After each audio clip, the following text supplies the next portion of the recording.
Yeah. Test 1, 2. 1 second.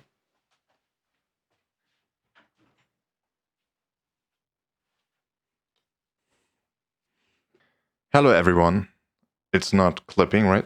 Hello everyone. This is my very first video on this brand new YouTube channel. There will be more to come, so if you like what you see, please consider subscribing and leaving a thumbs up. This channel will be all about digital art like drawing and painting, but also moving picture. I will talk about I will talk about compositing and VFX related stuff. But first, let's begin with the explanation of the process of this concept piece, which I called Heat Valley. So let's roll the intro.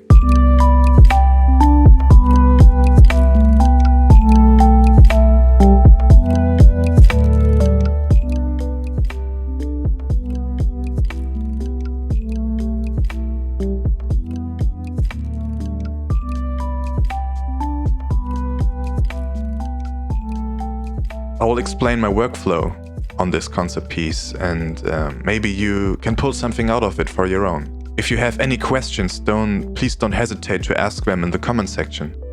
I will answer them as good and quick as I can. Everything starts with a basic idea, and I usually start my paintings by creating what I call clean sketch. But what do you mean by clean sketch, you might ask? I just start a fresh sketch. That means I don't research for moods or references. I will do it later, but not just yet. I can only speak for myself, but I don't want to be compromised or manipulated by any external influences. Don't mistake this by avoiding being inspired out of something.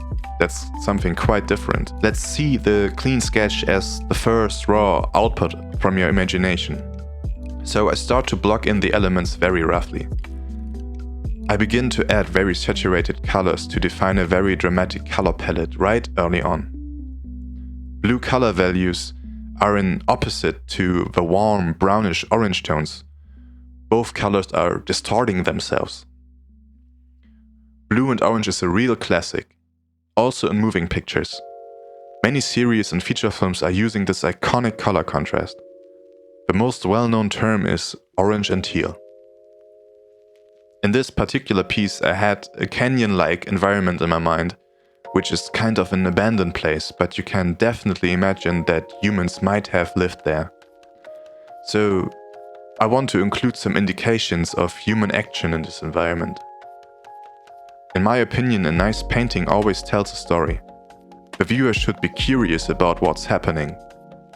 The loneliness of a canyon-like area stands in strong contrast to human-built environments like cities, with its architecture, for example. The viewer should ask who was there and why this place is abandoned now. As you will see, the sketch is far from perfect, and in my opinion even far from pretty.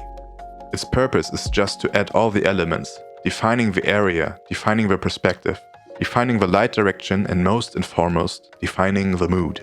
This is the first of the 3-step workflow I had in mind for this particular concept piece. Now I will continue to do a second, more precise sketch that is in use of moods this time. And that will be the base for the final painting. I told you earlier that I avoid moods and references in the process of the clean sketch, but now is the time to search exactly for these images. Maybe you have inspiring sources like film stills in your mind, so go and get them. In my case, I just use a search engine to deliver me some nice impressions. I just go with Grand Canyon on this one. Now I make a selection and download them. It can be as much as you want, but I advise you not to choose more than 5 to max 10 images. Now I will make the second and final sketch before I go to the final piece. But this time I choose a master reference out of my moods I collected, just one. I won't copy it one by one, I just pull out the information it gives me. I just pull out how the color works, how the light works, how the distance does affect color values, how are the black levels, how are the textures, how is the detail in different areas of this master reference. And I will try to replicate these elements into my own personal sketch I do. Just from one single master reference, I will rework my sketch and create a composition that is in line with this master reference. I'm aiming for coherence. The The composition needs to be balanced and also sit in the correct perspective. As you can see, I add the color values from the beginning, but I don't color pick them directly from my master reference. Judging the values by your own is not easy, but as usual with the training it will become much easier soon. The lighting gets more dynamic this time. The big mountain reveals itself as a giant, casting a gigantic shadow side that is hiding a river at its foot. Some plants are telling the viewer that this area is not as dead as it might look.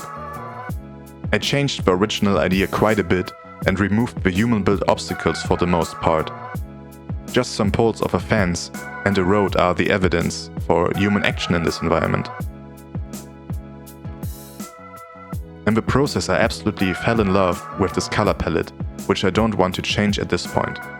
Now is the time to jump into Photoshop and pull off the final artwork. I will only highlight some points of this process in this video, but I will do a second one where you can see the whole process as a time-lapse. The first thing I did with my final sketch is to up-res it from Full HD to UHD. That means from 1920 by 1080 pixel to 3840 by 2160 pixel. I also set the PPI to 300, which is mandatory if I would like to print my painting later. Keep that in mind if you do it by your own. In this piece I used a technique called photo bashing quite heavy.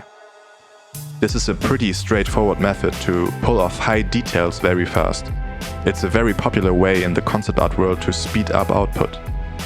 Photo bashing just means to add external photographs and textures to the canvas. Sometimes artists use complete parts and don't change them at all. Sometimes they use only fractal elements and paint them over almost entirely. By adding and blending photoreal elements, there's a chance of creating an happy accident. That means the blending creates a nice texture or feel almost randomly. By doing it more frequently, you will gain a lot of experience and you will know what to use and what not. In my piece I used photo bashing for creating nice clouds, having a nice rock, structure and texture. I look for references that support my perspective.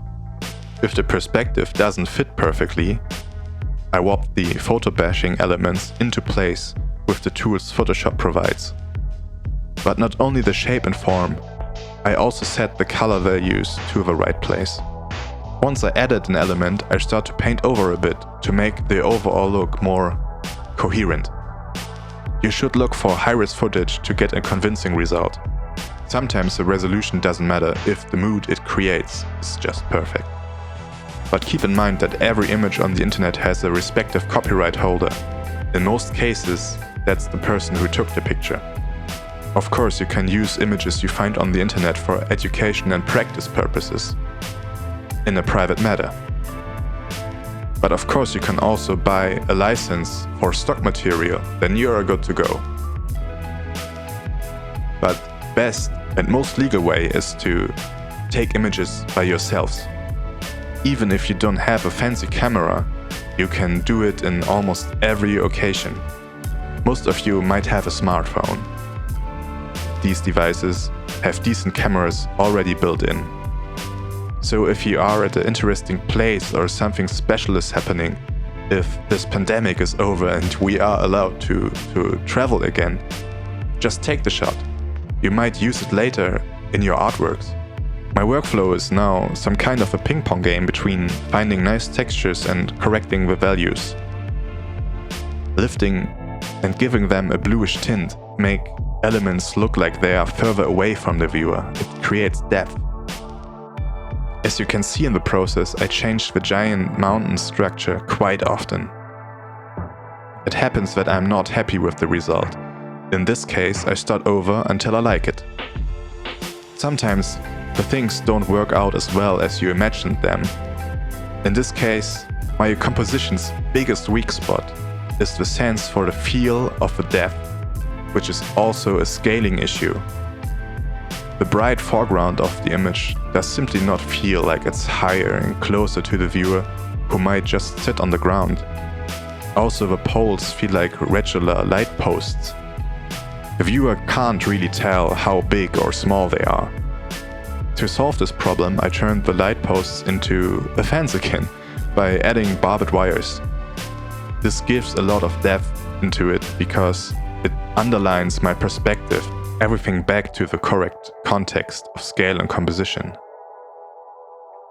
The viewer will most likely know what barbed wire is. Now let's come to an end. This was my very first YouTube video on this brand new channel. Please like, subscribe, bell. Of course, give me feedback. Comment down below whatever you like. And I will try to improve myself as good as I can. This channel could be the chance to create a new community about digital art, about films, about games, VFX. I have ideas for future videos in my mind. And I want to show you especially the compositing software Nuke and all the possibilities it can pull off. Please comment if you would like to see that. But for now, stay safe and see you in the next one.